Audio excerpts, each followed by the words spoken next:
and then I really stopped functioning as a human being. I do understand when people say that their life is miserable and they really feel unmotivated, and people just don't imagine their life without sugar. So I'd say that it was an interesting experiment, and right now I really see the power of eating sugar. So I quit sugar for 30 days. That was my dry January, no sugar January, and people were telling me that I'm crazy and I've done that. They were just telling me, why are you doing it to yourself?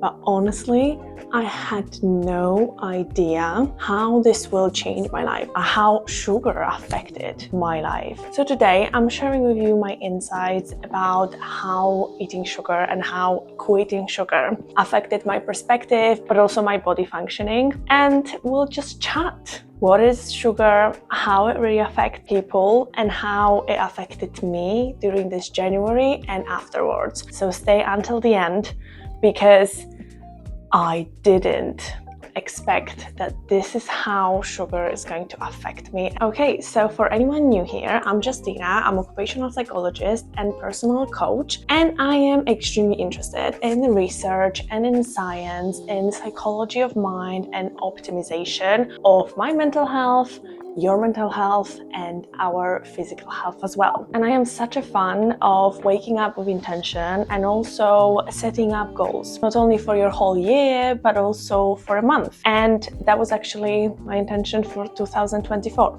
that each month will have its own theme and I will stick to them to make it more enjoyable the whole year, especially the beginning of the year, because January and February is just boring, but also because after those 12 months, I will already have achieved 12 mini goals on the way. So January was the hardest one, and that was a no sugar January. I decided to quit sugar, added sugar, not counting fruits and of course carbs, but I really focused on cutting off the processed sugar. And that idea really came to me because December was so full on with sugar. I was eating croissants like crazy, and later on, of course, I had a Christmas time. I visited my family, and Christmas time was all about cakes and all about sugar. And for the majority of times, I really eat healthy. I focus on vegetables, I focus on fruits, but I focus on grains, and I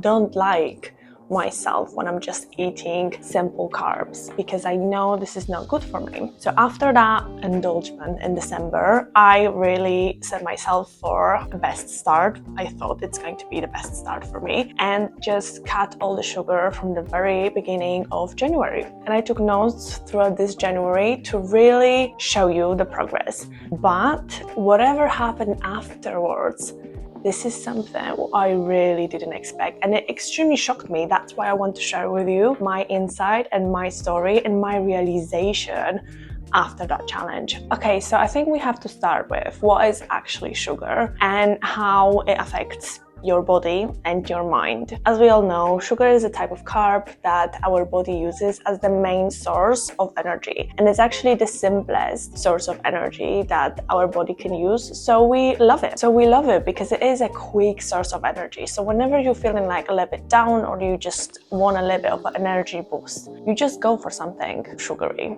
Plus your body really craves it. And it is connected with a reward system. So whenever you're eating something, you're not only feeling good, but you're also kind of feeling like, I just treated myself. But as we all know, sugar is actually an enemy, because the more you eat, the more you crave it, because you remember the taste and you remember the feeling of how good you were feeling when you were eating them. It is actually one of the substances that it's so easy to get addicted to. It's also so easy to get unaddicted to, but it takes a lot of practice, or it takes a lot of willpower at the beginning. And then, as we all know, eating too much sugar can mess up your hormones, cause inflammation in your body, contribute to the tooth decay, or make you gain weight. But nowadays, whenever we're talking about sugar, it's more about in context of inflammation and how later on it impacts all of our other functions, like digestion, like sleep, like recovery, ability to really push yourself in the gym. And these are also the aspects responsible why I made a decision to quit sugar in 2024, because I wanted to optimize everything. I want to be my best friend in every single way possible, and sometimes I do crave that chocolate, but it can really easily just spiral down that I will just eat chocolate every single day. So let me just quickly say that the beginning was actually quite hard, because I had a headache straight away after, of course, eating so much sugar every single day in December. And when I'm looking at my notes, I was getting enough of sleep, but I felt like my body is really swollen, which is one of the effects of eating too many carbs, because then our body tends to store more water. And then for the first week, I would say that I was easily irritable. I was just feeling so sleepy and I had headaches. And whenever I had to go to the gym after work, it was such a hard thing to do, because I was just ready to go to sleep. At 5 p.m. I was just ready to go to sleep. I was done for the day. And I think the other aspect that was extremely difficult was that every time I was going somewhere, like to supermarket, I just loved looking at all the sugar and all the options I could have, and I could just treat myself with something. And it was incredible, because I remember my thoughts and they will always be like, oh, I could add some sugar to that.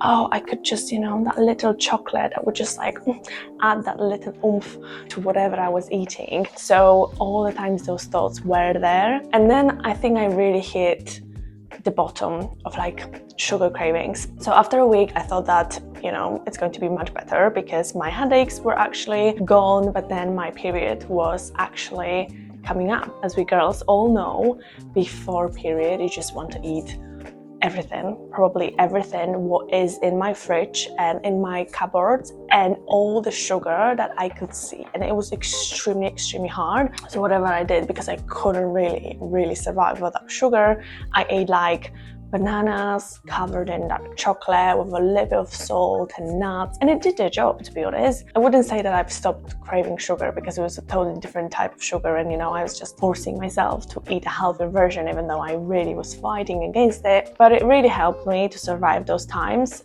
before my period. And later on, throughout the month, I was noticing that, I just feel good. I felt normal, whatever I wanted to do, I was doing it. Whenever I wanted to do it, I had always energy for it. I never had any energy crashes. I was thinking about sugar, but whenever I was thinking about it, I felt like how fake it is, how maybe not toxic, but how really artificial it is, and I don't really need it. And then fast forward, at the end of the month, I really forgot that I was eating sugar once upon a time, because I had my fruits, I had my other things that I could bake my cookies with. It was really not a problem, but it really required that kind of shift in my mindset that I do not need to live with sugar, and there is so many things out there without it. And to add to that, I was not replacing sugar with sweeteners, because sweeteners also really affect my digestion system. So I was trying to avoid that, and the only thing that I was really eating was Halo Top ice cream, which are full of sweeteners, but then they have a little bit of protein, and that was really once in a while a treat for me. And I think that really helped me to survive those times. So in terms of quitting sugar, at the beginning it was hard. Later on, I just learned how to live, and maybe I lost 1 kg of weight or water or whatever, but I really felt stable and normal. And it's really hard for me to explain how I was feeling until I started eating more sugar. So the moment January ended, I just decided to go all in, maybe not all in, but I decided to make up for all those times that I couldn't eat sugar, but I was craving it. So I still had on my mind all the cookies, all the donuts or whatever that I was not eating, but I was eating bananas with chocolate instead of those. And actually in February in Poland, there was also Fat Thursday coming, and I'm Polish, and that's the holiday when we eat donuts all day. So I really wanted to celebrate that moment, because that's my favorite holiday Polish holiday, and it is extremely stupid when you think about it, but there is something with that you just celebrate with plenty of donuts together, and it's such a national holiday that everyone just goes and eat plenty of donuts, and donuts are everywhere. So I ate plenty of donuts on Thursday, but also I ate plenty of sugar beforehand, because mentally I was like, oh my god, you know, I'm preparing for that moment. So I started like the beginning of February was like all about sugar. Whenever I just saw sugar, and also in my work, whenever somebody was bringing some cookies or pastries, I was just like, you know, let me just have one. You know, I just had a January, no sugar January, so let me just treat myself. And that was the moment when I really started noticing how sugar really made me feel horrible. I was not aware. During January, I was just feeling normal, but then comparing to however I felt at the beginning of February, I was able to see the comparison that my normal was my best, my good.